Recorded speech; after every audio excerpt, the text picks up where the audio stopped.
Collision अगर elastic नहीं हो, if the collision is not elastic, ठीक है, अगर वो इन इलास्टिक है, तो उस केस में हम कैसे वो फॉर्मूला यूज कर सकते हैं V1 और V2 वाला, वो मैंने आपको कल सिखा दिया था। अब कुछ और चीजें, एक दो और चीजें हैं इसमें जो आपको थोड़ी सी थ्योरी टाइप की चीजें, वो देख लो। उसके बाद फिर we will solve few questions based on this, and then we will discuss the last topic of this chapter which would be power. ठीक है, तो चलिए, इसमें एक दो और छोटी छोटी चीजें हैं, छोटे छोटे से रिजल्ट्स हैं जो हमें ड्राइव करना है बेसिकली।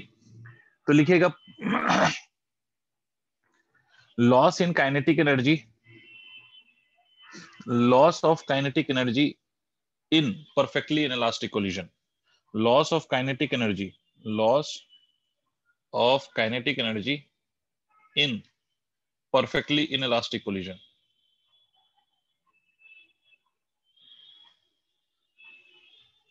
ठीक है, लॉस निकालना है आपको, किस में निकालना है? परफेक्टली इनइलास्टिक कोलिजन में। किस चीज का लॉस? काइनेटिक एनर्जी का। आपको वैसे भी मालूम है कि if you have inelastic collision, ठीक है, तो there would always be a loss of kinetic energy. ठीक है, the only collision in which there will be no loss of kinetic energy is called as elastic collision. Other than that, जितने भी collision होते हैं उन सब में energy का लॉस होता है, and all of those are called as inelastic collision. और परफेक्टली इनइलास्टिक कोलिजन एक स्पेशल केस है इलास्टिक कोलिजन का।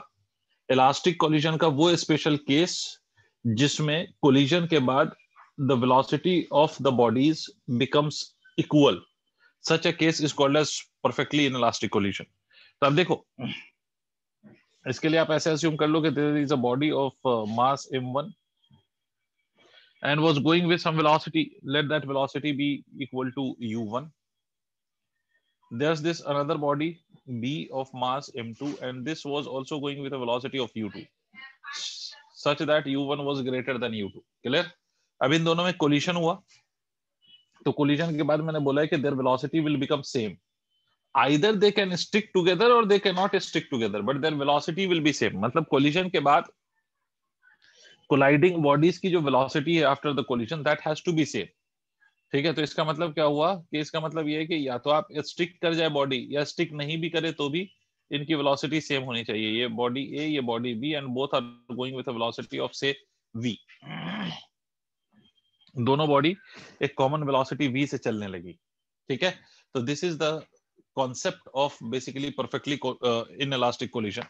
अब बेटे, इसमें एक बात तो ऑब्वियस है कि हम ये देख पा रहे हैं कि वेलोसिटी हैज चेंज्ड, तो इसमें हम देखते हैं कि काइनेटिक एनर्जी का कुछ लॉस हुआ या नहीं हुआ है। Let us find out that. तो इसमें काइनेटिक एनर्जी का लॉस लिखने के लिए हमें क्या करना होगा? Initial kinetic energy of the system, system का मतलब इनिशियल काइनेटिक एनर्जी का सम ऑफ बोथ द बॉडीज। अगर इस बॉडी जो m1 वाले मास की बॉडी है और m2 मास की जो बॉडी है, इन दोनों बॉडी की एनर्जी कोलिशन से पहले और इन दोनों बॉडी की एनर्जी कोलिशन के बाद, उसको हम लिख दें तो इनिशियल और फाइनल काइनेटिक एनर्जी का वैल्यू पता चल जाएगा। तो इसके लिए ये v अननोन है बेटा। हम ऐसा इमेजिन करो कि हमने u1 आपको दे दिया, u2 आपको दे दिया, बट v इज अननोन। तो इस केस में सर क्या मैं ऐसे लिख सकता हूं कि m1 u1 conservation of linear momentum m2 u2 is equal to m1 plus of m2 multiplied by v। Is it clear to all?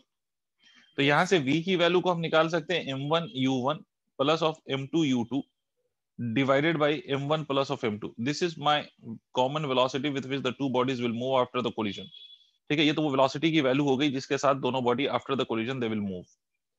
अब अगर मैं इनिशियल काइनेटिक एनर्जी लिखूं इस सिस्टम का, सिस्टम मतलब दोनों body taken together forms a system, right? तो kinetic energy अगर मैं इनिशियल लिखूंगा तो क्या लिखूंगा? That would be written as half m1 u1 का square plus of half m2 u2 का square. This is my kinetic energy before the collision, and after the collision what is the kinetic energy? The kinetic energy final will be equal to half into m1 v का square plus of half m2 v का square, because both the bodies moves with the same velocity, that is v। ठीक है, तो kinetic energy final को आप ऐसे लिख सकते हो कि हाफ कॉमन ले सकते हैं हम।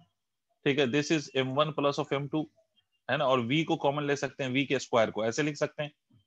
मैंने एक स्टेप जानबूझ के एक्स्ट्रा लिखा है ताकि आपको चीजें समझ आ जाए। तो इसको मैं लिख सकता हूँ half m1 plus of m2, और v का स्क्वायर को क्या लिख सकते हैं? तो v का square can be written as equal to m1 v1 plus of m2 v2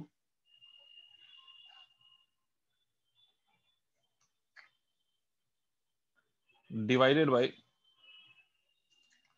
m1 plus of m2 का होल स्क्वायर। यहां तक आप नोट करिए।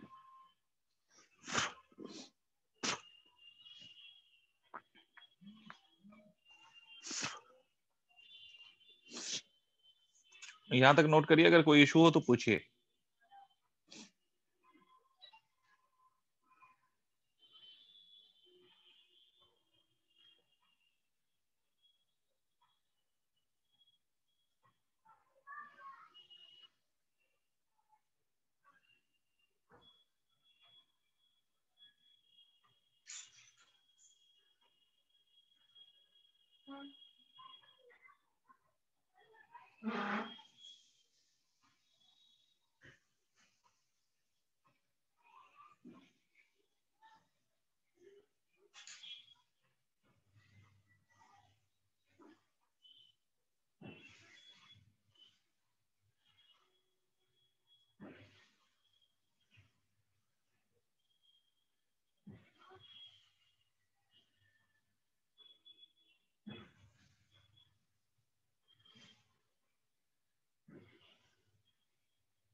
Done sir.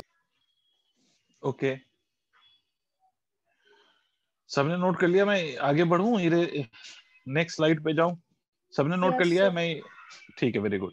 तो मैं I am going to the next slide बेटा। कि इसमें देखो, initial kinetic energy we have already got the value of initial kinetic energy, final kinetic energy we have got the value of final kinetic energy. तो what would be the change? अच्छा, मैंने यहां पर बोला loss. Loss in kinetic energy का क्या मतलब हुआ? कि लॉस का मतलब ये हुआ कि initial is greater than final, that is के इनिशियल माइनस ऑफ के फाइनल। यही तो होगा लॉस का मतलब। Yes sir. ठीक है, तो loss in kinetic energy is also change in kinetic energy, but initial में से मैं फाइनल को सब्ट्रैक्ट कर रहा हूं। अच्छा सर, आप ऐसा क्यों कर रहे हो? इनिशियल में से मैं फाइनल को इसलिए भी सब्ट्रैक्ट कर रहा हूं क्योंकि मुझे मालूम है कि whenever inelastic collision or perfectly inelastic collision takes place, the kinetic energy decreases. ठीक है, that is why we are calculating the loss, and loss का मतलब हो गया final should be less than initial. तो इसीलिए मैं इनिशियल में से फाइनल को सब्ट्रैक्ट कर रहा हूं। तो change in kinetic energy will be written as half m1 u1 का square plus of half m2 u2 का स्क्वायर। ठीक है, plus of half, this was m1 plus m2, m1 plus of m2 अगर आप वहां पे देखो तो multiplied by m1 u1 plus of m2 u2 the whole square, and in the denominator we had m1 plus of m2 का whole square. I hope सबको मेरी बात समझ में आ गई होगी। Yes sir. यही हमने लिखा था फाइनल, अगर आप लोग देख रहे हैं तो देखा आप लोगों ने? ये प्लस नहीं होगा, यह माइनस होगा बस। ये आप लोगों को दिखा सर? तो एक m1 प्लस ऑफ m2 और एक m1 plus of m2 will cancel out. Is it correct? Yes sir. सबको समझ में आ रहा है? हम आगे स्टेप्स पे भाग सकते हैं अब। Yes sir. ठीक है, अब देखिए बेसिकली इसमें हम ऐसे लिख सकते हैं, change in kinetic energy can further be written. अब थोड़ा सिंप्लीफिकेशन है जो मैं कर नहीं रहा हूं। ठीक है, मैं बस आपको बता रहा हूं कि कैसे सिंप्लीफिकेशन करना है। अगर आप वो सिंप्लीफिकेशन करेंगे तो देखिए क्या होगा। हाफ m1 u1 का square will be as it is, plus of half m2 u2 का square will be as it is, minus of this will be written as equal to half. ये a plus b the whole square का formula दिख रहा होगा आपको numerator में। मतलब आप इसको ऐसे लिख सकते हो, m1 u1 का square plus of m2 square u2 square plus of twice of m1 u1, है ना, m2 u2, ऐसे लिख सकते हो बच्चे, divided by m1 plus of m2। Did you understand और नॉट? न्यूमरेटर में बस हमने क्या किया है, a plus b the whole square का फॉर्मूला लगा दिया है। न्यूमरेटर में a plus b the whole square का फॉर्मूला लगाया तो हमें ये पता चल गया। ठीक है, हमें ये मिल गया, है ना। अब इन सब में अगर आप देखें तो we can take half common out of all this. पूरे का एलसीएम अगर आप देखें तो LCM will be m1 plus of m2। चलो पूरा सॉल्व ही कर देता हूं मैं, जल्दी से देख लेना, क्योंकि ये बेसिक सा सिंप्लीफिकेशन है, बच्चों वाला simplification. m1 plus of m2 को एलसीएम ले लोगे तो क्या होगा बेटा, ये m1 u1 का square will be multiplied with m1 plus of m2। Similarly ये m2 u2 का square will again be multiplied with m1 plus of m2, ठीक है। उसके बाद ये जो बाकी टर्म है वो ऐसे लिखा जाएगा m1 का स्क्वायर u1 का स्क्वायर माइनस ऑफ m2 का स्क्वायर u2 का square minus of twice of m1 m2 u1 u2। Is it clear? Basic simplification, is it clear? Tell me yes और no. Yes sir. Yes sir. बिल्कुल simple सा वो calculation है, इसमें confuse नहीं होना, बस मल्टीप्लाई कर रहे हैं सर और कुछ नहीं कर रहे। अब ये वाला टर्म इससे मल्टीप्लाई करो तो ये हो जाएगा m1 का स्क्वायर u1 का स्क्वायर, ठीक है। फिर से ये इस वाले टर्म को m2 से मल्टीप्लाई करो, m1 m2 u1 का स्क्वायर। आई होप सबको मेरी बात समझ में आ रही है। Plus of m1 m2 u2 का square plus of m2 square u2 का square. I hope you understand every bit of it. Minus of m1 का स्क्वायर u1 का स्क्वायर माइनस ऑफ m2 का स्क्वायर u2 का square minus of twice of m1 m2 u1 u2 divided by m1 plus of m2। tell me, okay, have you understood every step of this simplification or not? Yes sir. Yes sir. Note करो मेरे बच्चे। Yes sir. Note करिए आप यहां तक तो final हम result निकालते हैं।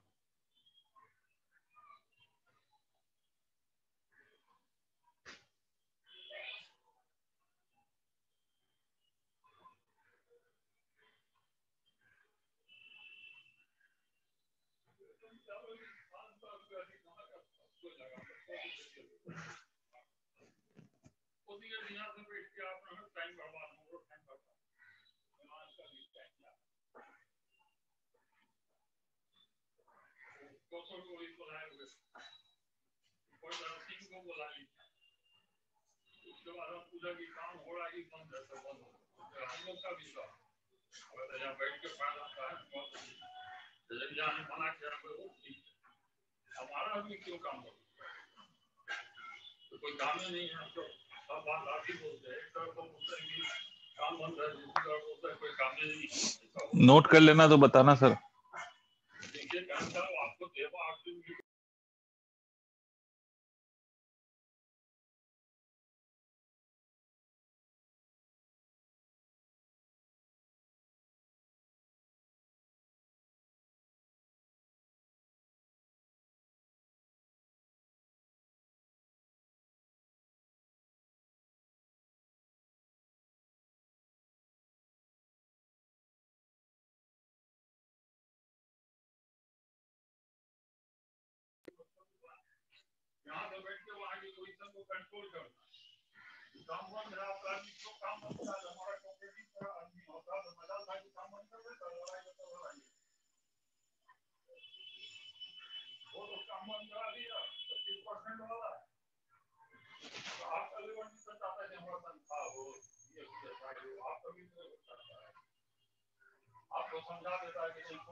सबने नोट कर लिया?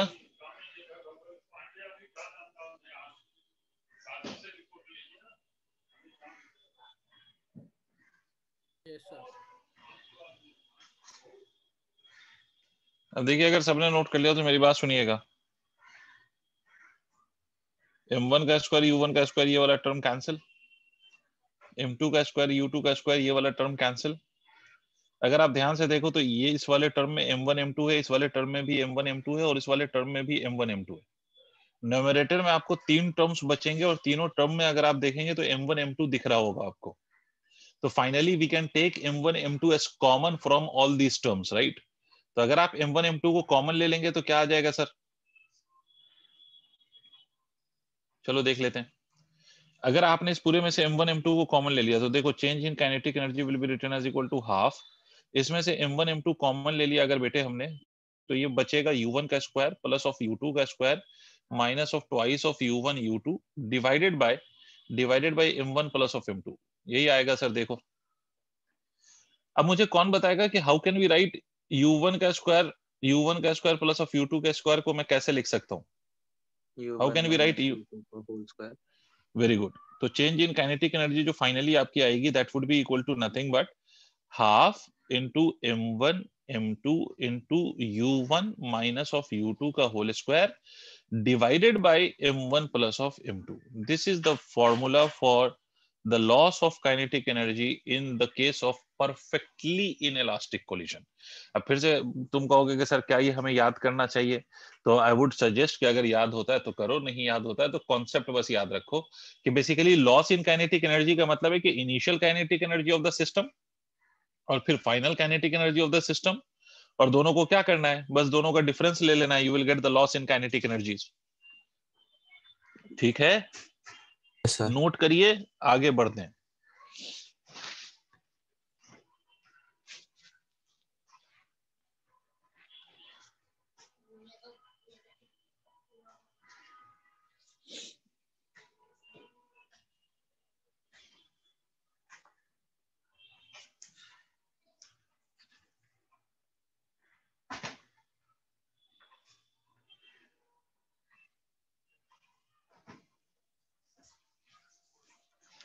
ठीक है, चलिए कुछ क्वेश्चंस आज करेंगे सर इन सारे कॉन्सेप्ट्स पे। ठीक है, कुछ क्वेश्चंस करेंगे इन सारे कॉन्सेप्ट्स पे। तो ये तो हो गया लॉस इन काइनेटिक एनर्जी। तो last theory which is related to the collision वो भी मैं बता दूं आपको, उसके बाद फिर मैं कुछ क्वेश्चंस कराऊंगा based on these concepts of collision. ठीक है, तो उससे पहले एक और लास्ट थ्योरी या theoretical concept related to the collision. ठीक है, अब मेरी बात ध्यान से सुनिए सर। अभी तक जो हमने कोलिजन पढ़ा है ना, this is called as one dimensional collision. पहले तो इस बात को समझे, what is one dimensional collision and what is two dimensional collision. ठीक है, वन डायमेंशनल और टू डायमेंशनल का क्या मतलब होता है इस बात को समझे। मैं कुछ एडिशनल इंफॉर्मेशन भी देना चाहता हूं अगर आप चाहो तो। एडिशनल का ये मतलब नहीं कि बिल्कुल बाहर की बात कर रहा हूं, मतलब एडिशनल इंफॉर्मेशन का मतलब है कि जिस चीज पे 11th की मतलब प्योरली 11th में स्ट्रेस नहीं डाला जाता, बट वो एक्चुअल फिजिक्स में वो इंपॉर्टेंट चीज है और उस पर एंट्रेंस में क्वेश्चंस बहुत फ्रेम होते हैं। तो मैं थोड़ा सा एक एडिशनल चीजें भी बताऊंगा। तो पहले तो इस बात को समझो कि कॉलिजन को हम समझते हैं, कॉलिजन वन डायमेंशनल भी हो सकता है, टू डायमेंशनल भी हो सकता है। पहला point, what is the meaning of one dimensional and two dimensional collision. तो वन डायमेंशनल कॉलिजन का मतलब ये होता है कि if the velocities of the colliding bodies before and after the collision remains only along one axis, yeah, it is only along one coordinate axis or along one dimension, so that collision would be called as one dimensional collision। पता नहीं क्या बोले। जैसे for example अगर मैं आपसे कहूं कि सर ये एक बॉडी है, ये दूसरी बॉडी है, their velocities were along x axis before the collision and after the collision their velocities remains only along the x axis even after the collision, तो this collision will be considered as one dimensional collision। Clear है, क्योंकि before and after the velocities remains only along one dimension or only along one axis। भाई हाँ ना बोलो, तो इसको collision को हम वन डायमेंशनल कहेंगे। ठीक है, लेकिन अच्छा इसी तरह से y एक्सिस के अलॉन्ग भी हो सकता है बच्चे। अगर मान लीजिए कि y एक्सिस के अलॉन्ग ये एक बॉडी, ये दूसरी बॉडी, ठीक है, ये कोलाइड कर गई, उसके बाद after the collision there velocities remains only along the y axis, ठीक है, तब भी ये वन डायमेंशनल होगा। तो इसका मतलब वन डायमेंशनल का मतलब कि if the velocity before and after collision of the bodies remains only along the same coordinate axis, तो that is called as one dimensional motion. इसमें हम लिख सकते हैं वेलोसिटी ऑफ कोलाइडिंग बॉडीज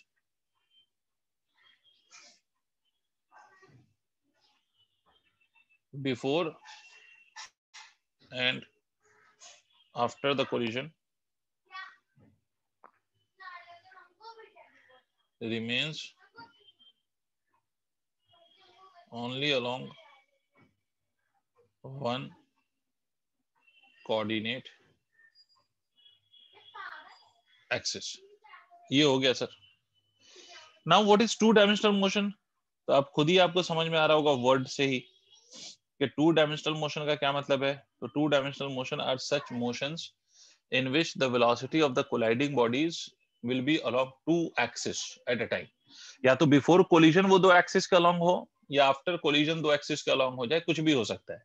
ठीक है, या बिफोर कोलिजन वन डायमेंशन के अलॉन्ग वेलोसिटी थी, आफ्टर कोलिजन वो दो डायमेंशन के अलॉन्ग हो गई, तब भी वो टू डायमेंशनल कोलिजन कहलाएगा। इसका मतलब है कि अगर before and after the collision velocities are not along the same axis, then it will be called as two dimensional motion। ठीक है, या तो बिफोर कोलिजन हो सकता है कि दोनों की वेलोसिटी अलग अलग एक्सिस के अलॉन्ग हो, या आफ्टर कोलिजन हो सकता है, या बिफोर एंड आफ्टर दोनों पॉसिबल हो सकता है। जैसे मैं आपको एक एग्जांपल देता हूं कि मान लो ये एक बॉडी है, ये बॉडी ऐसे आ रही है, ये दूसरी बॉडी है, ये ऐसे जा रही थी, ठीक है, ये U1 मान लो, ये U2 मान लो। कोलिजन के बाद जो ये U1 वाली बॉडी थी, ये A मान लो, इसको B मान लो, तो A वाली जो बॉडी थी मान लो कैसे चली गई विद सम वेलोसिटी V1, और ये जो B बॉडी है after the collision it started going this way with some velocity V2।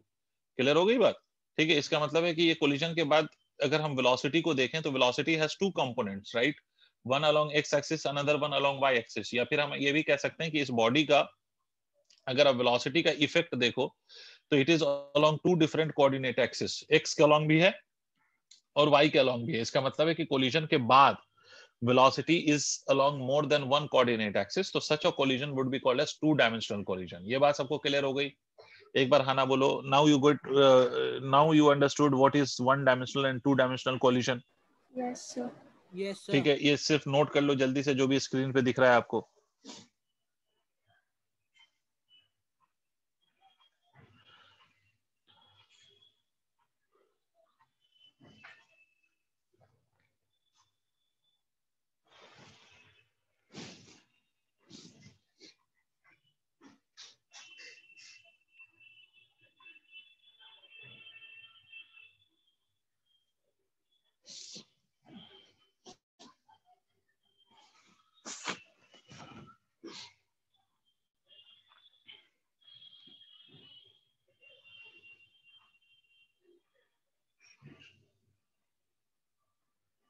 Note कर लेना तो बताना।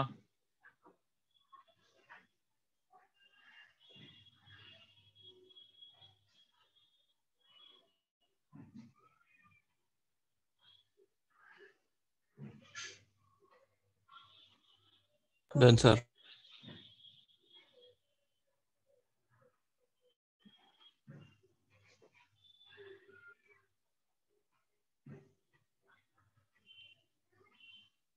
ठीक है, अब देखिए इसमें एक दो और इन चीजें समझ लें आप, इंफॉर्मेटिव है आपके लिए। देखो एक दो और टर्म है जो मैं आपको सिखा देता हूं। One is called as line of impact. Line of impact एक टर्म है जिसको हम कहते हैं लाइन ऑफ इम्पैक्ट या common normal direction. You may और may not get this in book, so इसलिए सुन लो, common normal direction. Line of impact या कॉमन नॉर्मल डायरेक्शन का क्या मतलब है? अगर आप बहुत अच्छे से सोचो, और आप लोगों की इंग्लिश बहुत अच्छी है तो आप लोगों को ये बात समझ में आनी चाहिए। लाइन ऑफ इम्पैक्ट मतलब वो लाइन जिसका लॉन्ग इम्पैक्ट है, इसका मतलब वो लाइन जिसका लॉन्ग कोलिजन हुआ है। ठीक है, क्या मतलब हुआ सर?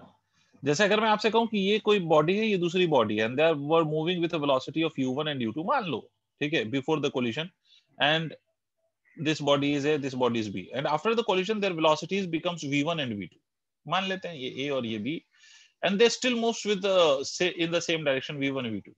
क्लियर है? तो अगर मैं इनकी वेलोसिटी का लाइन ऑफ एक्शन देखूं, मतलब पहले और बाद में, ठीक है, तो ये वो लाइन है, या तो आप इसको ऐसे भी कह सकते हो, ये वो लाइन है जिसके अलोंग कोलिजन हुआ है। नहीं आ रही बात समझ? सर इस पॉइंट को समझिए कि ये वो लाइन है जिसके अलोंग कोलिजन हो रहा है ना?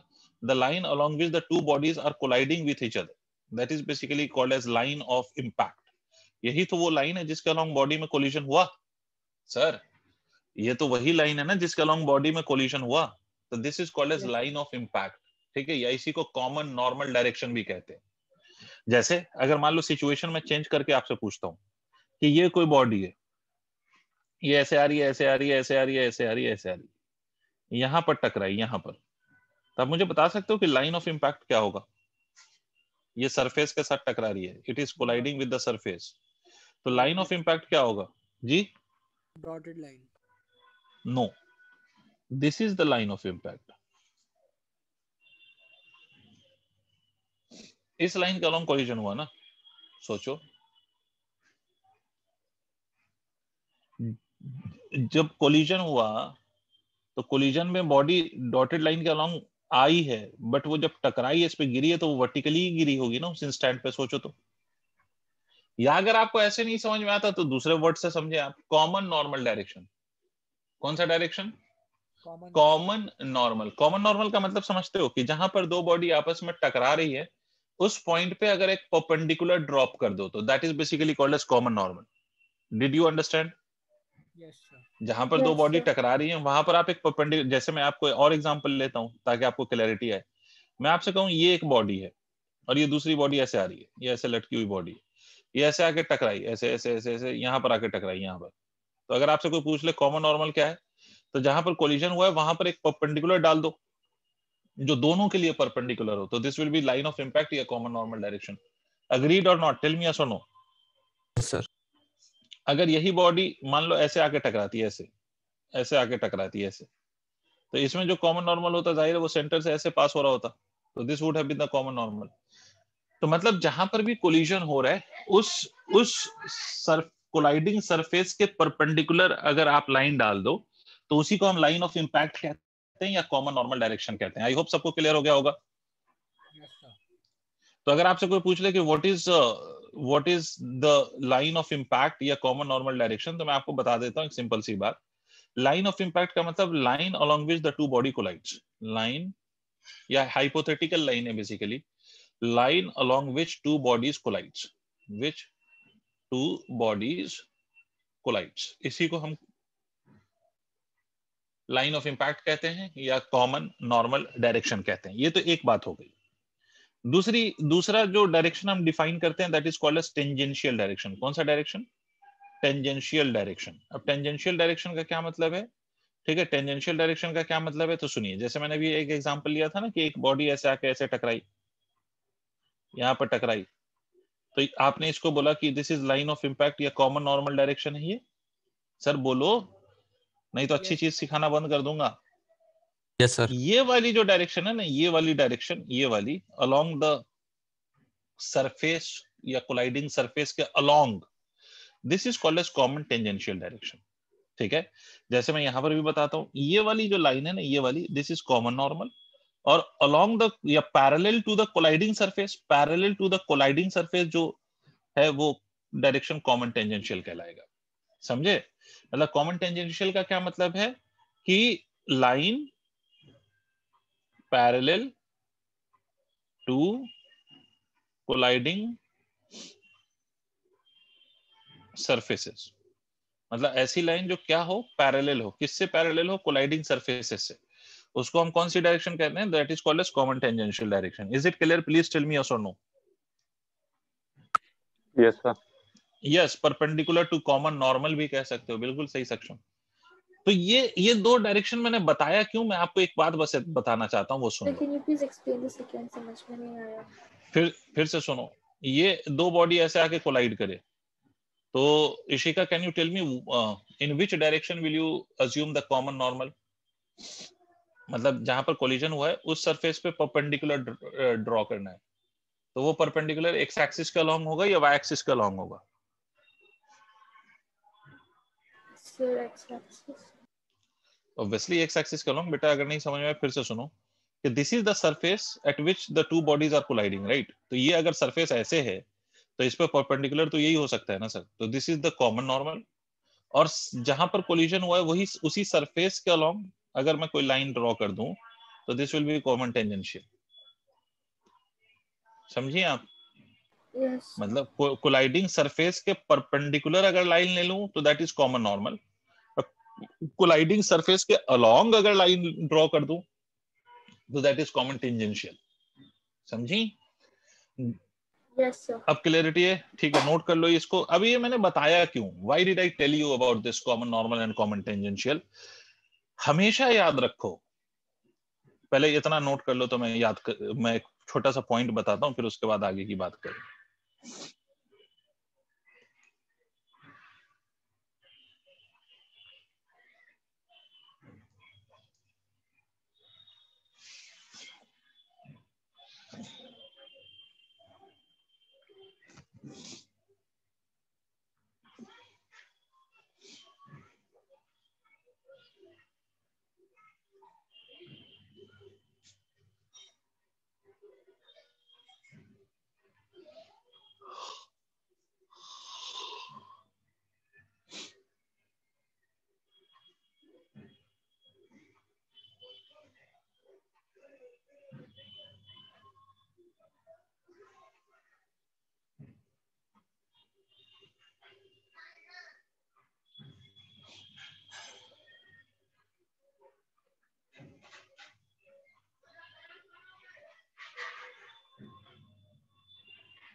नोट कर लिया सर? यस सबने नोट कर लिया? क्या मैं इसको इरेज कर दूं?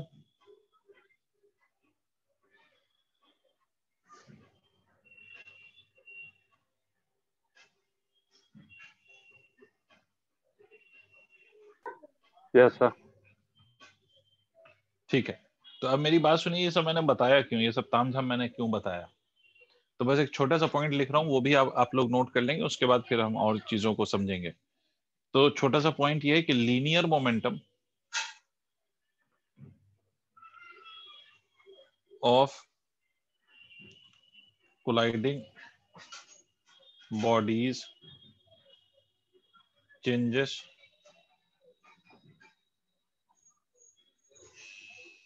changes only along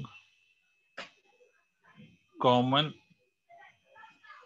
normal direction, या तो आप कॉमन नॉर्मल डायरेक्शन कह लें या लाइन ऑफ इम्पैक्ट कह लें, only along common normal direction, but it remains same along common tangential direction.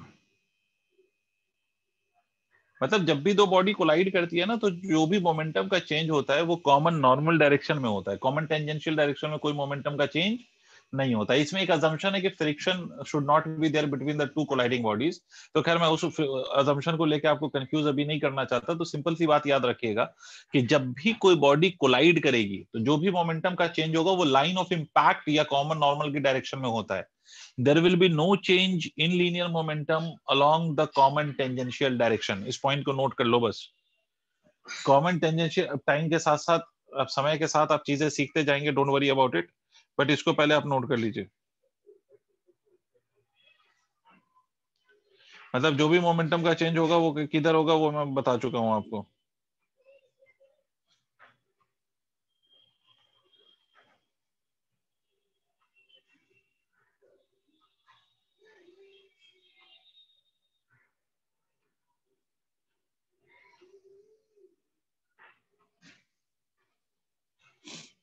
Done?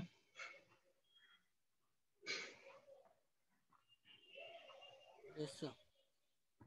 कि जो भी मोमेंटम का चेंज होना है वो कॉमन नॉर्मल की डायरेक्शन में होना है। There would be no change in the common tangential direction. ठीक है, तो ये आपका तो ये हो गया कि भाई मोमेंटम का चेंज। अब लास्ट टॉपिक लिखिए, मतलब इस कोलिजन से related last topic, elastic collision in two dimensions. Last topic लिखिए, elastic collision in two dimensions. Elastic collision in two dimensions. Elastic collision in two dimensions. Elastic collision in two dimensions. Elastic collision in two dimension. Elastic collision in two dimension.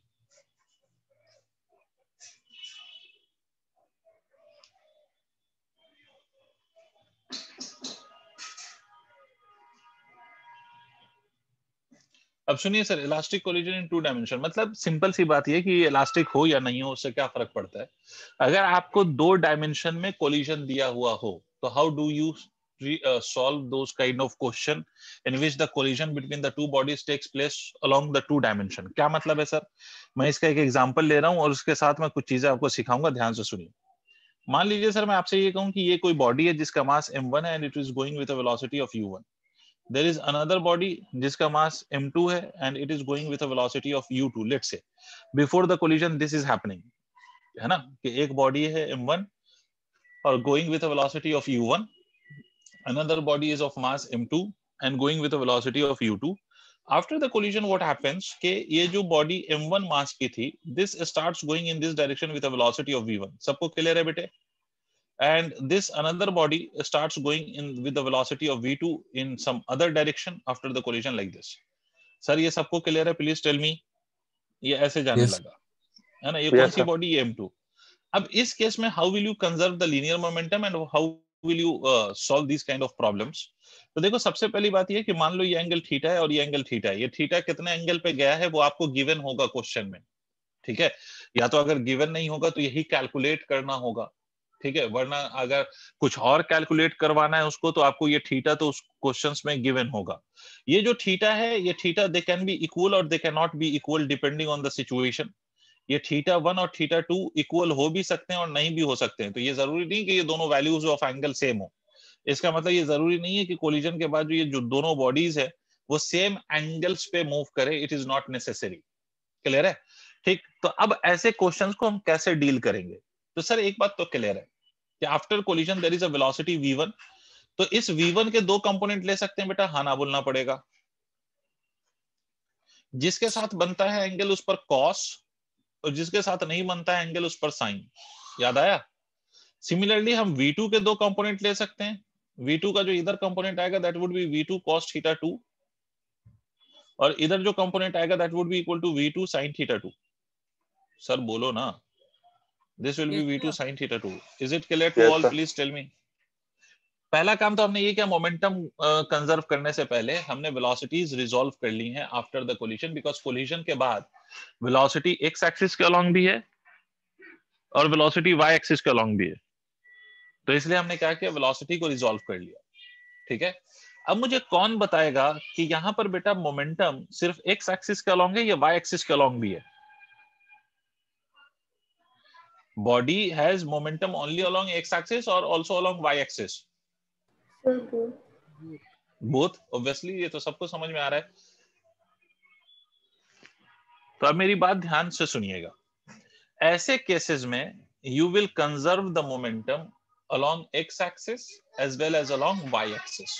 ठीक है, दोनों axis के along momentum है तो दोनों axis के along momentum का conservation लगेगा। ठीक है, पहला कंजर्विंग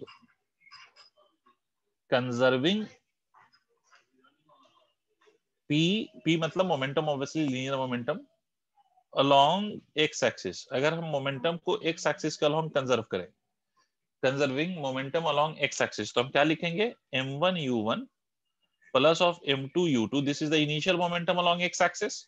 फाइनल मोमेंटम लिखा जाएगा m1 v1 cos θ1 plus of m2 v2 cos θ2। Agreed और नॉट? टेल मी यस और नो।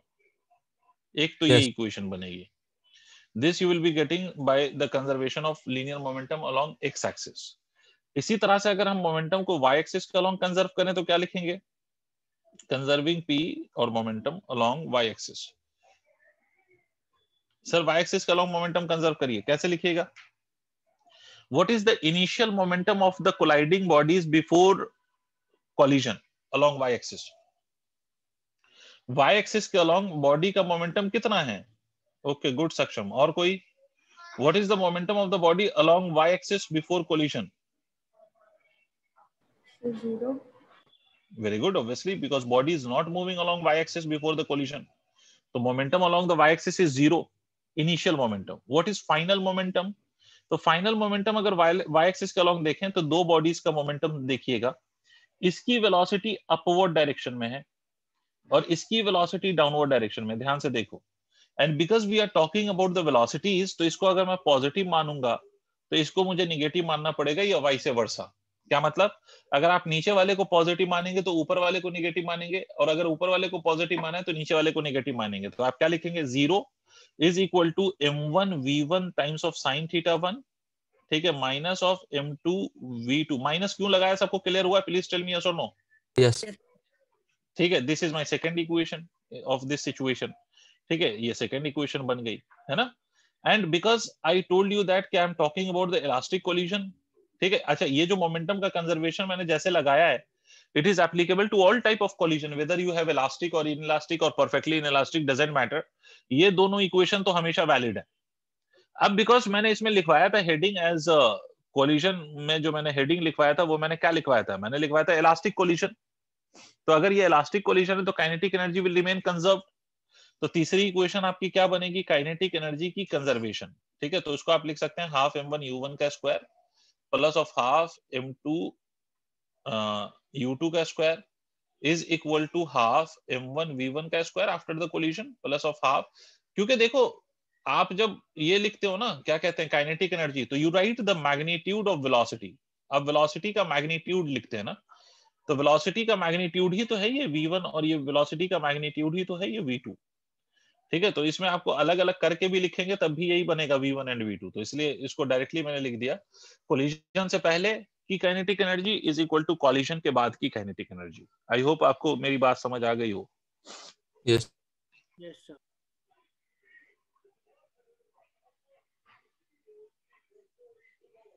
नोट कर लीजिए सर।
सर आपने काइनेटिक एनर्जी के बारे में क्या बोला अभी? काइनेटिक एनर्जी के बारे में मैंने बस इतना बोला कि kinetic energy depends on the magnitude of velocity. तो इसलिए कोलिजन के बाद इसमें कंफ्यूज होने की जरूरत नहीं है कि हम एक्स एक्सिस के अलोंग काइनेटिक एनर्जी अलग लिखें और वाई के अलोंग अलग लिखें। ठीक है, ऐसा करने की जरूरत नहीं है। सिंपली हमें पता है कि after the collision the magnitude of velocity is v1 and v2 after the collision. Hence directly हम लिखेंगे हाफ m1 v1 का square plus half m2 v2 का square. Okay okay sir. Sir वैसे क्या कहते हैं, एक्सिस के हिसाब से भी लिख सकते हैं ना? लिख सकते हैं but you will get the same result. तो खामा का एक्स्ट्रा लिखने का क्या फायदा होगा? ओके ठीक है जी सर। बच्चों, बाकी बच्चों सर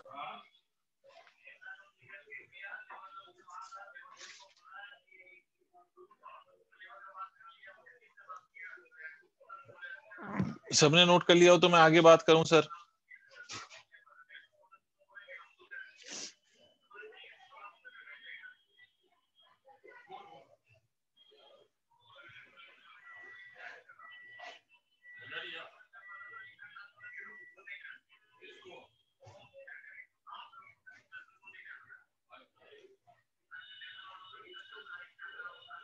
सर इरेज करूं, आगे बढ़े? सर अब क्वेश्चन सुनिएगा। व्हाट परसेंटेज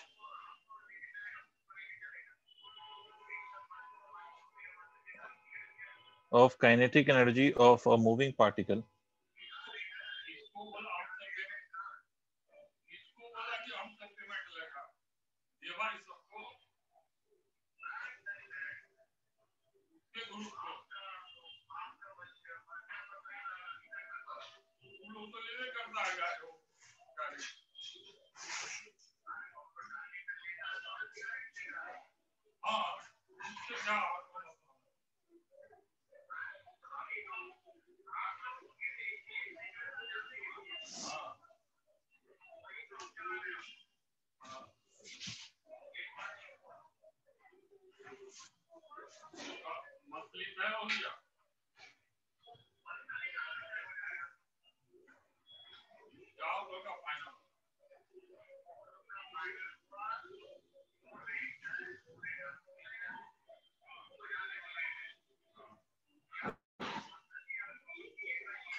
सर क्वेश्चन आप लोगों को स्क्रीन पे दिख रहा होगा, what percentage of kinetic energy of a moving particle is transferred to a stationary particle when moving particle strikes with a stationary particle of mass 9 times in मास।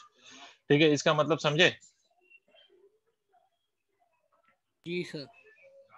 इसका मतलब है कि दो पार्टिकल हैं सर, और दोनों पार्टिकल में से एक पार्टिकल मूव कर रहा है और एक पार्टिकल रुका हुआ है। दो पार्टिकल है और एक पार्टिकल मूव कर रहा है और दूसरा रुका हुआ है। इसका मतलब ऐसे समझो कि एक पार्टिकल है जो ये मूव कर रहा है, इसका इसका नाम है ए, और दूसरा पार्टिकल है जो वो रुका हुआ है ना, ये दूसरा वाला जो पार्टिकल है ये रुका हुआ है, इसका नाम है बी। आपसे बोला है कि ये जो चल रहा है particle, particle strikes with a stationary particle, मतलब अगर पार्टिकल जो चल रहा है उसका मास अगर m है, तो ये जो दूसरा वाला पार्टिकल जो रुका हुआ है उसका मास कितना है? उसका मास 9m है। आपको समझ में आ गई बात? Sir please tell me. ठीक है, उसका मास 9m है। तो अब आपसे क्वेश्चन में ये पूछता है कि what percent of kinetic energy of moving particle is transferred. तो मतलब ये इसकी इनिशियल वेलोसिटी 0 है और ये मूव करता हुआ चल रहा था, let that velocity be something u, मान लेते हैं। ठीक है, आपसे कहता है कि कितनी काइनेटिक एनर्जी जो है इसकी ट्रांसफर होगी टू द स्टेशनरी पार्टिकल, मतलब ये जो दूसरा वाला पार्टिकल जो रुका हुआ है उसमें कितना चलते हुए वाले पार्टिकल का कितना काइनेटिक एनर्जी इसको मिलेगा या ट्रांसफर होगा। This is what they are asking.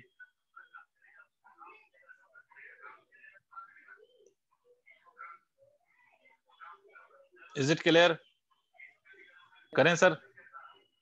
तो सर ये कितना काइनेटिक एनर्जी इसमें ट्रांसफर होगा वो हमें देखना है। तो वो देखने के लिए तो पहली बात तो हमें ये देखना पड़ेगा कि what will be the velocities after the collision. ठीक है, कोलिजन के बाद की जो वेलोसिटीज है वो what will be the velocities after the collision. Yes.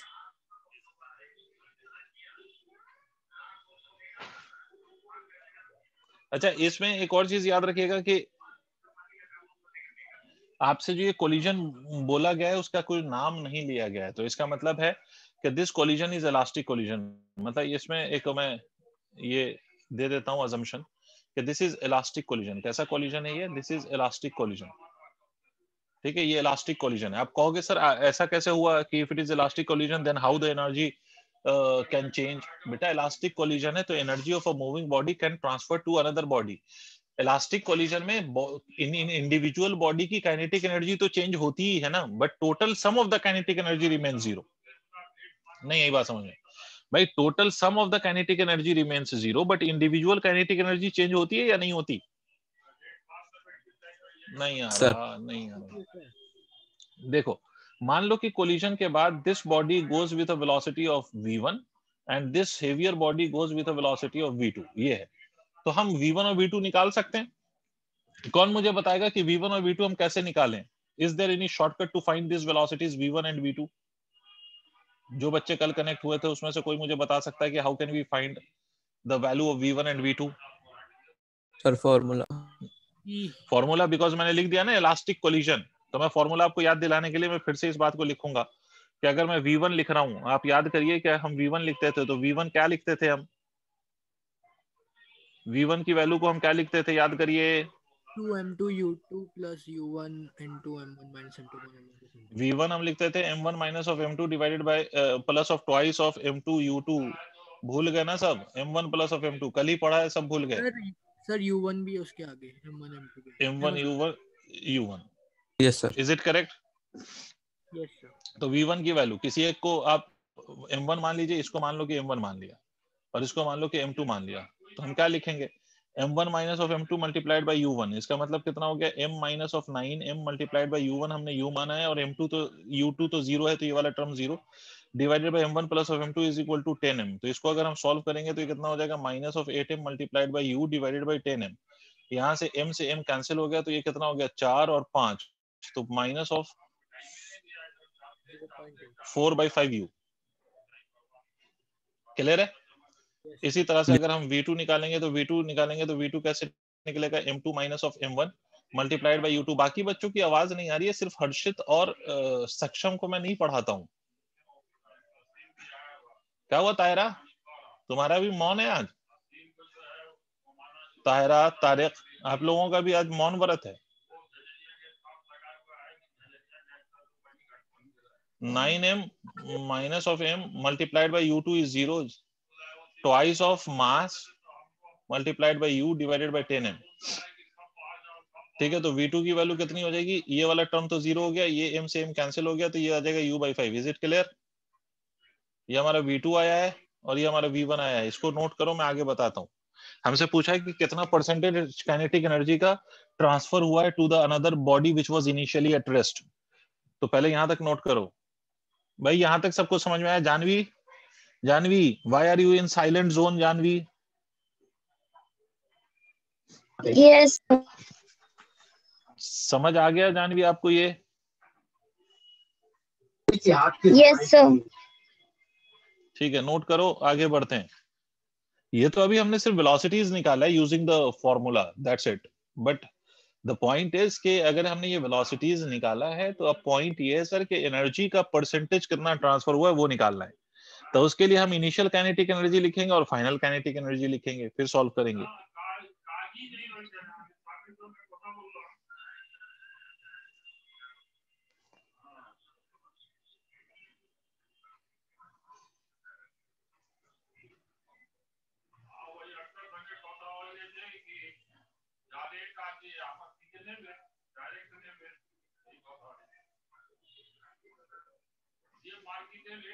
Done, sir.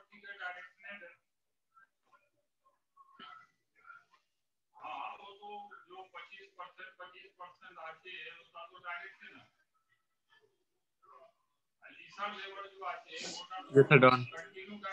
Okay, तो आई होप सबने नोट कर लिया है। अब देखो सर, परसेंटेज कितना ट्रांसफर हुआ वो निकालना है हमें। We have to find out the percentage of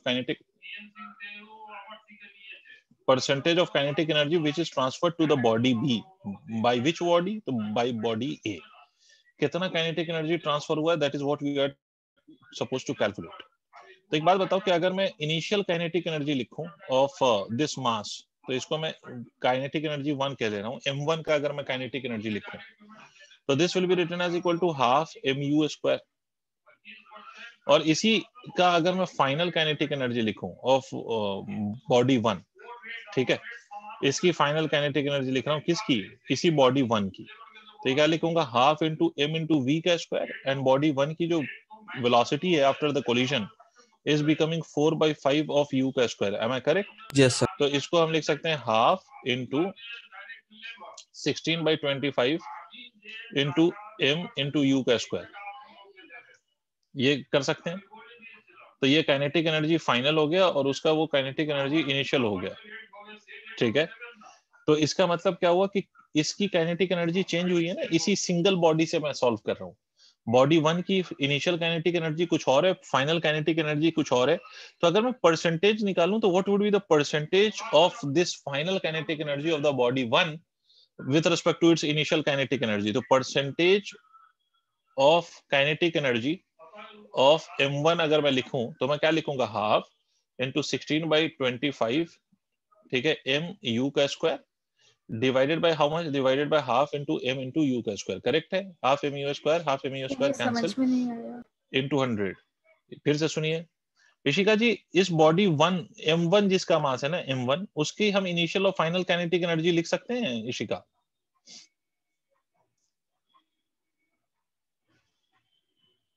हाँ बेटे ऋषिका, अरे इस मास m1 की इनिशियल वेलोसिटी क्या है, u1 है ना ऋषिका, तो इसकी Yes, initial sir. Kinetic energy हम क्या लिखेंगे, हाफ m1 u1 का स्क्वायर। और m1 को मैंने क्या वैल्यू ली हुई है, m1 की वैल्यू मैंने m के बराबर माना हुआ है, देखो आपने जो पीछे सॉल्व करा है।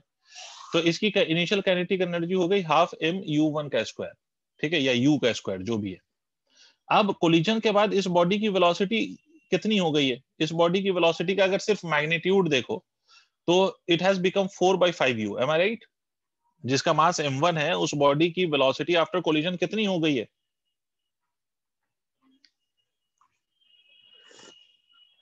जिस बॉडी का मास m1 है, what is the velocity of that body after the collision? Zero. Zero कहां पर लिखा हुआ है? where are you getting that velocity to be zero, Ishika? So V1. What are you saying? v1 की value हमने calculate किया है ना, देखो ना, have you got that? Yes, v1 sir. is equal to 4/5u, Yes, sir. है ना? तो वो किसकी, उसी m1 मास की फाइनल वेलोसिटी इज 4/5u। तो इसका अगर हम फाइनल काइनेटिक एनर्जी लिखेंगे, इसी का फाइनल काइनेटिक एनर्जी, तो हम क्या लिखेंगे, half into mass into the velocity has become 4/5u का स्क्वायर। करेक्ट है? Yes, नहीं sir. समझ में आया तो पूछो। बहुत बढ़िया। तो फाइनल इतना है और इनिशियल इतना है। तो अगर आपको मैं इनिशियल और फाइनल वैल्यू दे दूं तो परसेंटेज निकाल सकते हो। मैं आपसे कहूं कि मेरे पास फाइनल वैल्यू इज 4 और इनिशियल वैल्यू वो 6। अगर मैं आपसे पूछूं कि 4 6 का कितना परसेंट है, what is the percentage of 4 इन 6, तो 4 कितना परसेंट है 6 का, वो निकालने के लिए क्या करोगे, 4/6 इंटू 100 करोगे या नहीं करोगे? सोचो परसेंटेज कैसे निकालते हो। फॉर एग्जाम्पल किसी सब्जेक्ट में आपको 80 मिला आउट ऑफ 100, तो परसेंटेज कैसे निकालते हो? 80/100 मल्टीप्लाइड बाय 100 करते हो या नहीं करते हो? Yes, sir. तो this is what I am doing here. मैंने उस बॉडी m1 का परसेंटेज काइनेटिक एनर्जी का चेंज देख रहा हूं मैं। Percentage kinetic fractional kinetic energy का परसेंटेज जो भी है, मतलब इनिशियल काइनेटिक एनर्जी और फाइनल, देखो फाइनल इतना है और इनिशियल इतना है। फाइनल काइनेटिक एनर्जी और इनिशियल ये दोनों सेम है या डिफरेंट है? So different. तो मैंने क्या निकाला, मैंने ये निकाला कि what percent of kinetic energy of the body is the final of its initial. मतलब फाइनल जो वैल्यू है वो इनिशियल वैल्यू का कितना परसेंट है, फाइनल वैल्यू इनिशियल वैल्यू का कितना परसेंट है। तो क्या लिखा हमने, final kinetic energy upon initial kinetic energy into 100। नहीं आई बात समझ? Final kinetic energy initial kinetic energy का कितना परसेंट है, तो जो फाइनल है वो लिखा, उसको किससे डिवाइड करोगे, इनिशियल से, और मल्टीप्लाई किससे किया, 100 से। अब बताओ अभी भी समझ में आया हो तो बताओ। सर हम्म सर जो हमने इस चैप्टर की शुरुआत में किया था वो परसेंटेज इंक्रीज था ना? हाँ, दैट वाज परसेंटेज इंक्रीज। ये जो मैं निकाल रहा हूँ वो बस इतना निकाल रहा हूँ कि what percent of final kinetic energy of initial kinetic energy is the final kinetic energy. Okay okay sir, मतलब समझ जो गया। फाइनल काइनेटिक एनर्जी है वो इनिशियल काइनेटिक एनर्जी का कितना परसेंट रह गया है। जी सर, समझ गया। चेंज नहीं निकाल रहे बेटा यहाँ पर हम। Ishika, you tell me, have you understood this और not? So why did we divide final kinetic by initial? बेटा परसेंट आप कैसे निकालते हो? How do you calculate the percent? if you get a 60 marks in subject, out of 100 if you get 60 marks, how will you calculate the percentage? 60 divided by 100 into 100. Why are you dividing by 100? Why So are you because we dividing got by 60 100? on 100 out of 100. 60 on 100. Similarly, this kinetic energy is the final, मतलब body has got this kinetic energy, but maximum उसकी कितनी हो सकती थी kinetic energy? This would have been equal to half mu square. So whatever the body is achieving the kinetic energy, it is achieving on this initial value. नहीं समझ आई बात? मतलब आपने जितने भी मार्क्स ऑब्टेन किए वो आपने आउट ऑफ 100 ऑब्टेन किया ना। तो सिमिलरली इसका जो भी फाइनल काइनेटिक एनर्जी ऑब्टेन हुआ है वो आउट ऑफ कितना काइनेटिक एनर्जी ऑब्टेन हुआ है, हाफ mu स्क्वायर। जैसे मैं डेटा के टर्म्स में अगर कह दूं कि half mu square is equal to 100 joule कह लूं मान लो, और मैं आपसे कहूं ये जो फाइनल काइनेटिक एनर्जी इस बॉडी की वो 60 जूल रह गई, तो आप परसेंटेज कैसे निकालेंगे इशिका, मुझे ये बताइए। अगर मैं आपसे कहूं कि initial kinetic energy of the body is 100 joule and body retains only 60 joules of its kinetic energy, तो what percent does it retain? तो कैसे निकालेंगे? So 60 divided by 100 into 100. That is what I'm doing. ये Yes, half sir, mu समझ square में is uh the गया। initial value and half into 16 by 25 mu square is final. तो जब भी हम परसेंट निकालते हैं वो हमेशा इनिशियल पे निकलता है। तो फाइनल इतना है और इनिशियल इतना है, तो दोनों को आपस में डिवाइड किया तो ये आया 16 by 25 मल्टीप्लाइड बाय 100। अगर आप ये देखेंगे तो ये 64% है। इसका क्या मतलब हुआ? इसका मतलब हुआ कि बॉडी रिटेन्स 64% ऑफ एनर्जी। तो हमसे क्वेश्चन में यह पूछा गया था कि बॉडी के अंदर कितना काइनेटिक एनर्जी रिटेन हुआ है या उसने कितना ट्रांसफर किया है। क्या पूछा गया था हमसे? ट्रांसफर। तो हमसे यह पूछा गया कि कितना ट्रांसफर किया है उसने। तो देखो ट्रांसफर उतना ही क्या होगा जितना उसने लूज किया है। नहीं बात समझ में? बॉडी कितना परसेंट काइनेटिक एनर्जी रिटेन कर रहा है? 64% को रिटेन कर रहा है। तो इसका मतलब है कि इट हैज लॉस्ट 36%। तो यही 36% तो उसने दूसरे बॉडी को ट्रांसफर किया होगा। K E transferred to body to body B is equal to 36%। क्या मेरी बात समझ में आई है, ये बताइए आई सर। भाई। इसके अंदर इतना बच गया है, तो जो नहीं बचा है वही तो दूसरे को उसने दे दिया होगा। Yes, sir. Yes, sir. ठीक है, नोट करो।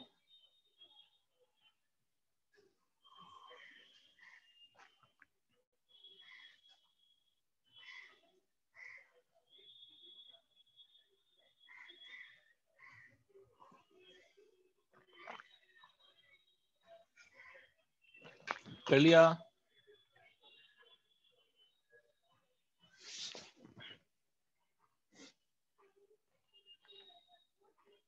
नोट करके Done, sir. बताइएगा प्लीज।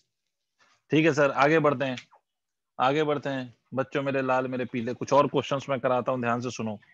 जरूरी नहीं है मैं किसी भी फॉर्मूले पे क्वेश्चन करवा सकता हूं, क्योंकि कॉलिशन का जो भी फॉर्मूला पढ़ा है वो कहीं भी हम अप्लाई कर सकते हैं, तो कोई सा भी क्वेश्चन किसी भी फॉर्मूले पे हो सकता है। ठीक है, जैसे अभी एक और क्वेश्चन पहले कर लो नॉर्मल सा, उसके बाद फिर मैं आगे की बात करूंगा। ठीक है, जैसे आपको एक और क्वेश्चन मैं ऐसे दे दूं, ये तो हमने अभी जो निकाला था वो काइनेटिक एनर्जी का कॉन्सेप्ट लगाया था। अब मैं आपको एक और क्वेश्चन दे रहा हूँ, देखता हूँ कितने बच्चों का दिमाग चलता है। मैं आपसे ये कह रहा हूँ कि ये एक बॉडी है, ये दूसरी बॉडी है। ठीक है, इसका मास मान लीजिए 4 किलोग्राम है, इसका मास मान लीजिए 2 किलोग्राम है। This body was moving with a velocity of 10 metre per second, this is going with a velocity of 6 metre per second. Clear? दो बॉडीज हैं। आपसे बोला कोफिशिएंट ऑफ रेस्टिट्यूशन इज 1/2। क्या मतलब हुआ इसका? ये जो कोलिजन होगा वो कैसा कोलिजन होगा, इलास्टिक होगा या इनइलास्टिक होगा? Inelastic.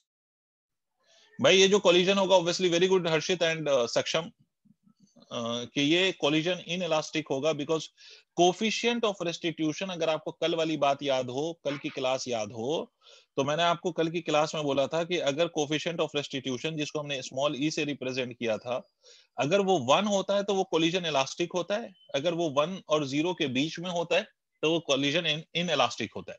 तो एक बात बताइए कि अगर ये कोलिजन इनइलास्टिक है, अदर देन हर्षित और Saksham, Janvi, tell me one thing, if this collision is inelastic, if this collision is inelastic, so will there be a loss of kinetic energy or not?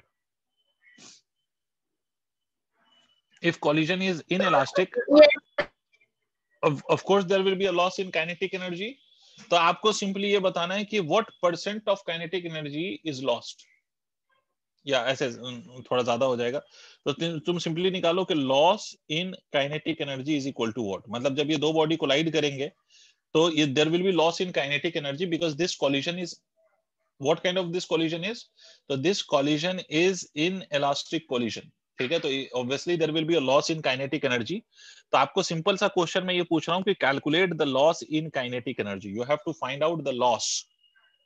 कैसे निकालोगे लॉस? कोई आइडिया दे सकता है मुझे? How will you calculate the loss? कोई idea? Anyone? Change in velocity इसके। Obviously loss in kinetic energy निकालने का मतलब ये है बेटा कि आप इनिशियल काइनेटिक एनर्जी निकाल लें, फाइनल काइनेटिक एनर्जी निकाल लें और दोनों का डिफरेंस ले लें। तो देखो इनिशियल काइनेटिक एनर्जी तो आप लिख सकते हो बहुत आसानी से, because initially you have the value of velocities for both the body. Initial kinetic energy तो आप आसानी से लिख सकते हो ना। देखो इनिशियल काइनेटिक एनर्जी आप क्या लिखोगे, half into 4 into 10 squared plus half into 2 into 6 square. Is it clear to all? Please tell me. Yes, sir.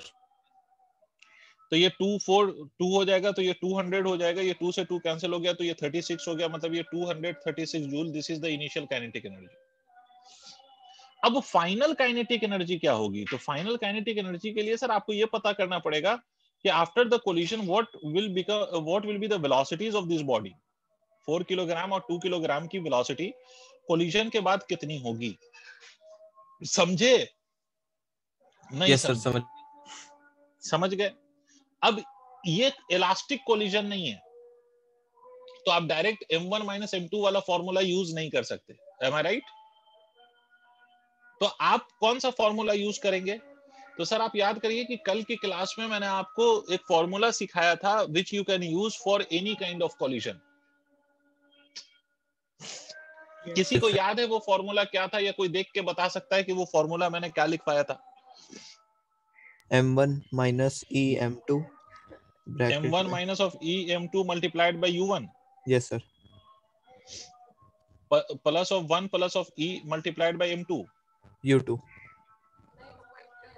M2 U2 M2 U2 divided by M1 plus of M2। yes sir. ठीक है, अब इसमें values put करना है। तो मान लो मैं इसको M1 मान रहा हूँ, भाई बाकी लोग भी ध्यान दे लें यार, इसको M2 मान रहा हूँ, तो V1 की वैल्यू देखिए कैसे लिखेंगे, 4 माइनस ऑफ 1/2, क्योंकि ये E का मतलब है कोफिशिएंट ऑफ रेस्टिट्यूशन और वो 1/2 है, इनटू M2, M2 कितना है 2, इनटू U1, U1 का मतलब कि वेलोसिटी बिफोर द कोलिजन, तो U1 की वैल्यू कितनी है 10 है, plus of 1 plus of 1/2 into M2, M2 की वैल्यू 2 मल्टीप्लाइड बाय इसकी वेलोसिटी तो 6 divided by total mass which is M1 plus of M2 which is 6। देखो क्या ये बात क्लियर है? Please other than Harshit and Saksham भी कुछ लोग बोल लें। क्या this formula is clear to all? Please respond. Yes sir. ये 2 से 2 कैंसिल हो गया, थोड़ा सा सिंप्लीफिकेशन है इसका, तो यहां तक आप नोट करिए ताकि मैं इसको फर्दर सिंप्लीफाई कर सकूं।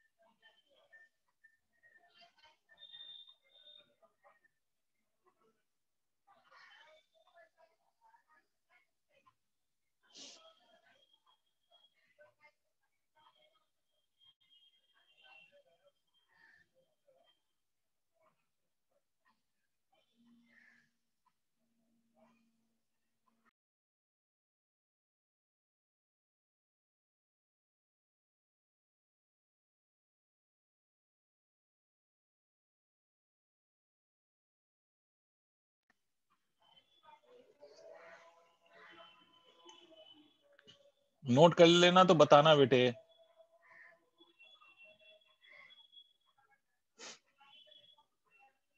सक्षम का आंसर 8 जूल आ रहा है। अच्छा, बाकी लोग, can I erase this please? Tell me whether I can erase this और नॉट। जानवी, इशिका, तारिक, इसको मैं इरेज कर सकता हूं या नहीं? Yes sir. Yes, sir. Yes, sir. ठीक है, तो इसको let us simplify further to get the values of V1 and V2 and then we will use these values of V1 and V2 to write the kinetic energy and then we'll take the difference of kinetic energies। तो देखो simple सा question है, कोई rocket science नहीं है, you need to remember these formulas if you can। तो sir अगर V1 निकालें तो 4, ये 2 से 2 कैंसिल हो गया, तो दिस इज -1, तो this will become 30 plus of, इसको अगर सॉल्व करोगे तो this will become equal to 3/2 multiplied by 2 multiplied by 6 divided by the total mass, अगर आप देखो तो इट इज 6, तो this 2 and this 2 cancels out, तो 6 into 3 is 18, 18 plus of 30 is equal to 48, 48 divided by 6, can we cancel 48 by 6? Yes, 8 times, sir, Yes sir. this will be Yes. 8 meter per second। V2 की value अगर निकालूं तो यही वाला जो formula है वो कैसे लिखेंगे, पहले मैं फॉर्मूला लिख देता हूं ताकि आप लोगों को याद आ जाए कुछ। M2 minus of EM1 multiplied by U2 plus of 1 plus of E multiplied by M1 multiplied by U1 divided by M1 plus of M2। Now let us put the values। M2 is 2 kilogram minus of E 1/2 into M1, M1 is 4 multiplied by U2, U2 की value कितनी है 10 plus of 1 plus of 1/2 into M1, M1 की value कितनी माना है हमने 4 multiplied by U1, इसकी value 6 थी ना शायद, U2 was 6 राइट। मैं किसको पढ़ा रहा हूं, मैं स्क्रीन को पढ़ा रहा हूं क्या? Yes sir. 60. बस एक ही बच्चा बोलेगा तो बोलेगा, ये भी हालत है यार।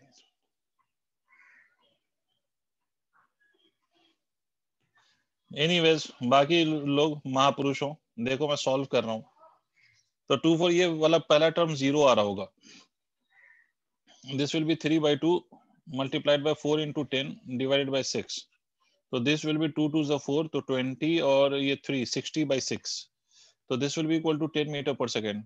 देखना मैंने सही करा है क्या सक्षम? यस सर, ये याद। So we have got the two velocities, one is 10 and another one is 8.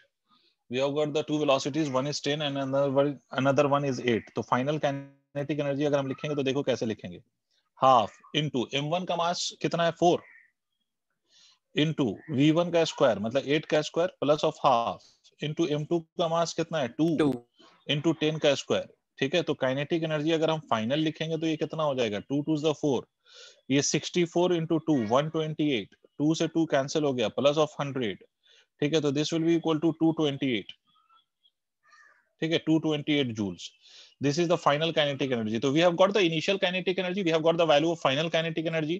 तो change in kinetic energy क्या होगा, initial minus of final होगा। Yes sir. ठीक है, तो इनिशियल इज कितना 236 माइनस ऑफ 228, तो चेंज कितना आया, simply 8 joule is the change in kinetic energy, that's it. अच्छा, इसी में अगर परसेंटेज पूछ लेता तो परसेंटेज हम कैसे निकालते, परसेंटेज हम निकालते 8 बाई इनिशियल पे परसेंटेज निकलता है, ठीक है, मल्टीप्लाइड बाय 100, तो इससे जो भी आ जाता this would have been the percentage change in kinetic energy. Yes sir.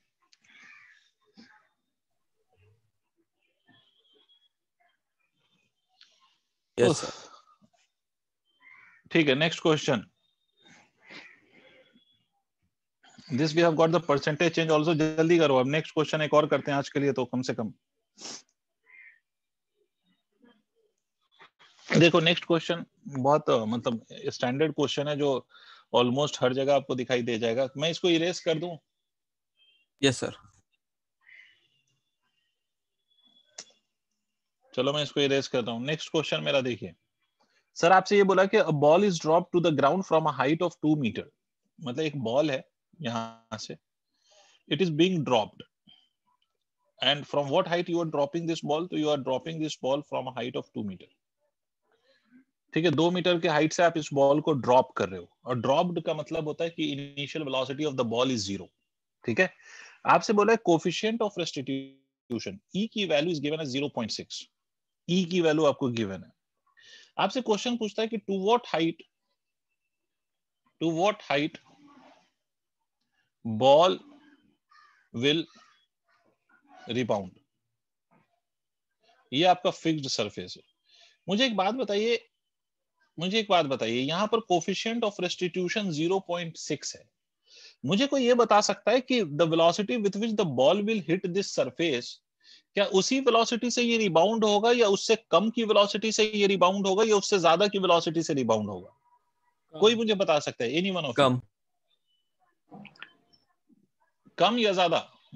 Coefficient of restitution is 0.6। कम। ऑब्वियसली कम भाई, बिल्कुल कम। वेरी गुड सक्षम, कम होगा। क्यों? क्योंकि अगर आप याद करो तो कोफिशिएंट ऑफ रेस्टिट्यूशन होता है v2 minus of v1 u1 minus of u2। ठीक है, अगर ये वैल्यू e की वैल्यू 1 से छोटी है, इसका मतलब है कि u1 minus of u2 is greater than v2 minus of v1 for e less than 1। भाई अगर ये वैल्यू 1 से छोटी है, इसका मतलब डिनोमिनेटर न्यूमरेटर से बड़ा होगा। इसका मतलब है कि इनिशियल वेलोसिटी ज्यादा होगी और फाइनल वेलोसिटी कम होगी। इसका मतलब है कि जितने हाइट से ये बॉडी ड्रॉप होगी उतने हाइट पे जाएगी नहीं है। ये रियल लाइफ सिचुएशन है कि यहां से अगर आपने ड्रॉप किया तो ये टकराने के बाद it will go rebound to some height, but it will not reach to the same height to which it was dropped. ठीक है, यहाँ पर इनिशियल वेलोसिटी 0 थी, तो टकराने के बाद मान लो कि ये कुछ हाइट तक गया और वहां पर फाइनल वेलोसिटी 0 हो गई। तो हमारा क्वेश्चन यही है कि what would B this height. अच्छा सर, अगर आपसे ये कोई पूछ ले कि ये कब सेम हाइट पे पहुंचती, if it is dropped from some height, तो ये बॉडी सेम हाइट पे कब पहुंचती? तो ये बॉडी सेम हाइट पे तब पहुंचती जब it would have rebound with the same velocity. और ये रिबाउंड सेम वेलोसिटी से कब होगी? ये रिबाउंड सेम वेलोसिटी से ये तब होगी जब इलास्टिक या coefficient of restitution will be equal to 1। अगर यहीं पर कोफिशिएंट ऑफ रेस्टिट्यूशन 1 होता तो जितने वेलोसिटी से ये ग्राउंड को हिट करता है या सरफेस को हिट करता, with the same velocity it would have rebound. I hope मेरी बात समझ में आ गई। तो क्वेश्चन इज कि भाई सबसे पहली बात तो ये कितनी वेलोसिटी से ये हिट करेगा, पहले तो वो निकाल लें हम। अच्छा, इस बात को याद रखिएगा कि जब भी ये वेलोसिटी लिखी जाती है तो just before hit and just after hit लिखी जाती है। ध्यान से सुनिएगा, मतलब वो velocity with which it has just strike the surface and the velocity with which it just rebounds from the surface. Is it clear to all? Please tell me yes or no. Yes sir. मतलब एक तो वो velocity जिससे उसने क्या किया, surface को strike किया, हिट किया है, और दूसरी वो वेलोसिटी जिससे वो जस्ट रिबाउंड हुआ है। ये नहीं कि यहाँ की वेलोसिटी लिखने लग जाना, just before striking the surface and just after rebounding. तो एक बात सोचो कि ये just before striking the surface अगर मुझे यहाँ पर वेलोसिटी निकालना है, ठीक है, तो इस वाले पार्ट के लिए सोचो, इस वाले, ये मैं इसको ए कह लेता हूं और इस पॉइंट को मैं बी कह लेता हूं। फ्रॉम ए टू बी या बिटवीन ए टू बी, जो भी कह लो, हमें मालूम है कि इनिशियल वेलोसिटी 0 है, फाइनल वेलोसिटी निकालना है, और एक्सेलरेशन की वैल्यू अनडाउटेडली -g है, और हाइट जिसको हम डिस्प्लेसमेंट कह सकते हैं वो -2 मीटर है। ये सबको क्लियर है? प्लीज टेल मी यस और नो। Yes sir. तो हम Yes. ये फॉर्मूला यूज कर सकते हैं क्या, v² = u² plus of 2as वाला। v की वैल्यू हमें चाहिए, u² की वैल्यू 0 है, तो we have no issue with that, और ट्वाइस ऑफ एक्सेलरेशन की वैल्यू कितनी है, -g, और -g मतलब -10 लिख लो। Height from which it is dropped is -2, ठीक है, तो v² कितना हो गया, 40। नहीं आई बात समझ में? v² की वैल्यू 40 आ गई, कोई कष्ट? Yes sir. इसका मतलब है v की वैल्यू कितनी हो गई, √40 मीटर पर सेकेंड। देख लो अगर यहां तक समझ में आया हो तो। आया सर। आ गया? अब मेरी बात Yes, ध्यान से सुनना, before collision, just before collision, इसकी वेलोसिटी है √40 मीटर पर सेकेंड, और ये सरफेस की वेलोसिटी है 0, ठीक है, ये बिफोर कोलिजन। पूरी चीज लिख लिख के समझा रहा हूं और फिर भी नहीं समझ में आया ना, तो फिर आईने के सामने आज रोना, आईना समझ तो mirror, stand in front of the mirror, रो, ठीक है, उसके बाद पूछो कि मैं ही ऐसा या मैं ही ऐसी क्यों हूं। अब सुनिए, ये बॉडी अब इसके बाद रिबाउंड होने के बाद जब ये बॉडी ऊपर जाएगी तो it will go with some velocity. वो वेलोसिटी क्या है वो अभी हमें नहीं पता, बट इस सरफेस की वेलोसिटी क्या होगी, velocity of the surface will still be 0। Tell me yes और नो। Yes sir. तो यहां पर वो दो चीजें जो आपस में कोलाइड हो रही है, the two bodies which are colliding with each other, वो है एक बॉडी और दूसरा है सरफेस, यही तो है। कोफिशिएंट ऑफ रेस्टिट्यूशन का फॉर्मूला याद करो कि E is equal to V2 minus of V1 divided by U1 minus of U2। E की वैल्यू आपको क्वेश्चन में दे रखा है 0.6, और ऊपर लिखना है V2 minus of V1। तो एक बात सुनिएगा ध्यान से, एकदम ध्यान से सुनिएगा। आप किसी भी एक बॉडी की वेलोसिटी को U1 मान लीजिए, तो जिसका U1 मानेंगे उसी को आप V1 भी मानेंगे। मान लीजिए कि हमने इस बॉडी की वेलोसिटी को U1 मान लिया, पता नहीं क्या बोल रहे हो सर, तुम ही समझ रहे हो। इस बॉडी की वेलोसिटी को U1 मान लिया, तो सरफेस की वेलोसिटी को हम U2 मानेंगे। जी सर। तो इस बॉडी की वेलोसिटी को हम V1 कहेंगे, तो सरफेस की वेलोसिटी को V2 कहेंगे, पता नहीं सर। तो सरफेस की वेलोसिटी 0 माइनस ऑफ V1, ठीक है, डिवाइडेड बाय U1 हमने इसकी वेलोसिटी को माना, and this is equal to minus of √40। Why are you putting minus √40? ये डायरेक्शन नेगेटिव। भाई इतनी बातें अब आपको आनी चाहिए। Yes. और सरफेस पहले भी रेस्ट में था तो 0। अगर आप सॉल्व करेंगे तो 0 का कोई महत्व ही नहीं है, कोई इंपॉर्टेंस नहीं है, ये माइनस माइनस कैंसिल हो गया, तो ये आ जाएगा V1 अपॉन √40। इसका मतलब आफ्टर कोलिजन अगर आप देखें तो V1 की वैल्यू हो जाएगी 0.6 multiplied bye √40। Is it clear till here और नॉट? टेल मी यस और नो। Yes sir. Yes. ये वो वेलोसिटी है जिससे ये ऊपर जाएगा, ठीक है, ये वो वेलोसिटी है जिससे ये ऊपर जाएगा। अब क्वेश्चन ये राइज होता है कि भाई कितने हाइट तक जाएगा। तो अब अगर आपको ये वेलोसिटी टकराने के बाद की पता है, ठीक है, तो इस पॉइंट को मैं कुछ और नाम देके कराऊंगा। पहले तो इसको इतना नोट करके जल्दी से बताओ मुझे, तो ताकि मैं इसका लास्ट स्टेप करा सकूं आपको। आगे से समझ। इतना नोट कर लो जल्दी से ताकि मैं इसके लास्ट का स्टेप लिख सकूं। सर जी क्वेश्चन ये कोलिजन ये क्वेश्चन है या फिर ये वो 1D का क्वेश्चन है? ये कोलिजन ही है, भले 1D में कोलिजन हो रहा है वो एक अलग बात है, बट है तो कोलिजन ही, तभी तो कोफिशिएंट ऑफ रेस्टिट्यूशन इसके लिए डिफाइन हो रहा है। सर मैं बस ये पूछ रहा हूँ कि अगर मैंने शायद कोई क्वेश्चन देखा था जिसमें कोफिशिएंट ऑफ रेस्टिट्यूशन नहीं दिया था और ये क्वेश्चन था, ऐसा हो सकता है क्या? तो जरूरी थोड़ी है कि कोफिशिएंट ऑफ रेस्टिट्यूशन आपको दे ही वो क्वेश्चन, नहीं भी दे सकता है। सर तो फिर ये स्ट्राइक करने का स्पीड कैसे निकालेंगे उस वक्त, आई मीन वेलोसिटी? अगर वो नहीं दिया तो वो कुछ ना कुछ एनर्जी कंजर्वेशन करवाना चाहेगा या एनर्जी के लॉस का इक्वेशन बनवाना चाहेगा, कुछ तो चाहेगा वो, कुछ ना कुछ तो वो देगा। ऐसा नहीं है कि सारी चीजें नोन करके आपसे पूछ ले, तो कुछ ना कुछ तो they will have to provide you in the question. Okay भाई यहाँ तक सबने नोट कर लिया? Yes. अब देखो सर, जब टकरा के नीचे से ऊपर जा रहा है ना, फ्रॉम बी टू सी, जब ये नीचे से ऊपर जा रहा है from B to C, Ishika B से सी जाने में, Ishika Yes, sir. after it rebounds, है ना, when it goes from B to C, can you tell me what is the velocity, initial velocity of this body after rebounding? जब ये rebound कर रहा है, जब it is going from B to C, what is would be the initial velocity? Initial velocity की value क्या है? So 0.6 into 4/40.